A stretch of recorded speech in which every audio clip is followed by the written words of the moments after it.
बिस्मिल्लाह। आज रमज़ान सीरीज़ की पहली वीडियो है। हम बात करेंगे ऐसे खानों के ऊपर जो आप सहरी में खा सकते हैं। सहरी जो है वो बहुत ही इम्पोर्टेंट होती है रोज़े के लिए। अगर आप एक अच्छी हेल्दी सहरी कर लेते हैं, तो फिर आपका पूरा दिन भी खुशगवार गुज़रता है, आप जो है वो बड़े अच्छे मूड में रहते हैं। और मैं आपको एक रिक्वेस्ट करूँगा कि इस रमज़ान के अंदर जो सुबह का टाइम है, वो सहरी के बाद का और इफ्तार के दरमियान का जो टाइम है, वो सो के ना गुज़ारें। सो के बिल्कुल ना गुज़ारें, अपनी इबादत करें, अपने जो है वो मामलात देखें और एक अच्छी जो है वो रमज़ान गुज़रेगा आपका इस तरह। तो सबसे पहले अगर मैं बात करूँ तो आपने सहरी में कॉम्प्लेक्स जो है वो खाने खाने हैं। आपने कोई ऐसी चीज़ नहीं खानी जिसमें कार्बोहाइड्रेट सिंपल से हों। अब इसका क्या मुराद है? सबसे पहले मैं आपको 3 से 4 चीज़ें बताता हूँ, जो अच्छी हैं आपके लिए। एक तो पराठा, जो है वो बड़ा अच्छा है आपके लिए। आप बिल्कुल ले सकते हैं हल्के से ऑयल के साथ, हल्का-सा देसी घी, हल्का-सा ज़ैतून, जो भी आपको पसंद है ऑयल, आप उसके साथ 1 पराठा, 2 पराठे ले सकते हैं, आपकी बॉडी के लिहाज से, जितना आप खाते हैं। उसके साथ शामिल करें अंडा। अंडा जो है वो बहुत ही ज़बरदस्त चीज़ है, उसके अंदर जो है वो बड़ी अच्छी प्रोटीन होती है और मैं रिकमेंड करूँगा कि पर बंदा जो है वो 2 अंडे सहरी के अंदर लाज़मी ले।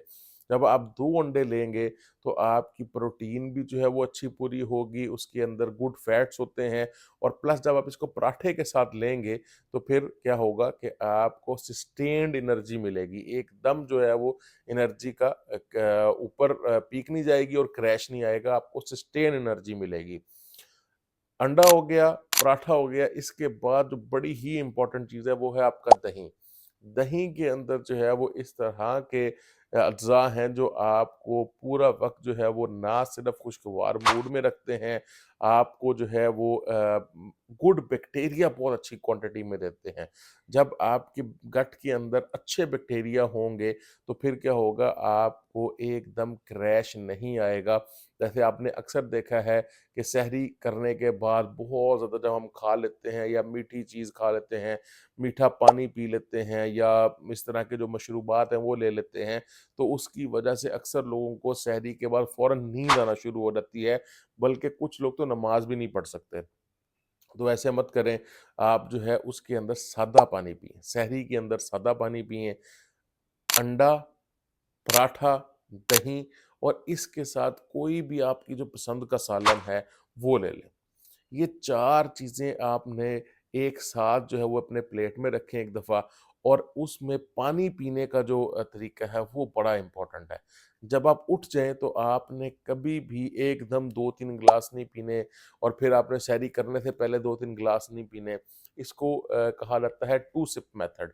2 सिप मेथड क्या है कि आपने जब उठ जाएँ तो उसके थोड़ी देर बाद जब आप अपना ब्रश वग़ैरह कर लें, कुल्ली कर लें, उसके बाद मसवाक कर लें, उसके बाद 2 घूँट आपने पानी पीने हैं, फिर 5-6 मिनट बाद 2 घूँट पानी पीने। इस तरह आपने लगातार जब तक रोज़ा बंद नहीं होता, आपने थोड़ी-थोड़ी देर बाद 2-2 घूँट पानी पीते रहना है। अगर आप लस्सी का इस्तेमाल करना चाहते हैं, तो आप लस्सी का भी इस्तेमाल किया कर सकते हैं और अगर आप यहाँ पर कुछ सैलेड का इस्तेमाल करना चाहते हैं, तो सैलेड का भी इस्तेमाल कर सकते हैं।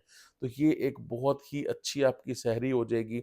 अगर आप सालन के अंदर गोश्त ले लेते हैं, अगर आप सालन के अंदर कोई सब्ज़ी ले लेते हैं, तो आपको बहुत ही ज़्यादा फ़ायदा होगा। तो इस रमज़ान के अंदर आपने कोशिश ये करनी है कि जो मीठे मशरूबात हैं, जैसे स्पेशली आपको पता है कि रमज़ान के अंदर कौन से ज़्यादा मीठे मशरूबात पिए जाते हैं, जो कि कमर्शियल होते हैं, उनसे जितना हो सकता है बचें। क्योंकि वो आपकी एनर्जी जो है, वो एकदम तो पीक पे लेके जाते हैं, लेकिन फिर क्रैश भी उतनी जल्दी आता है।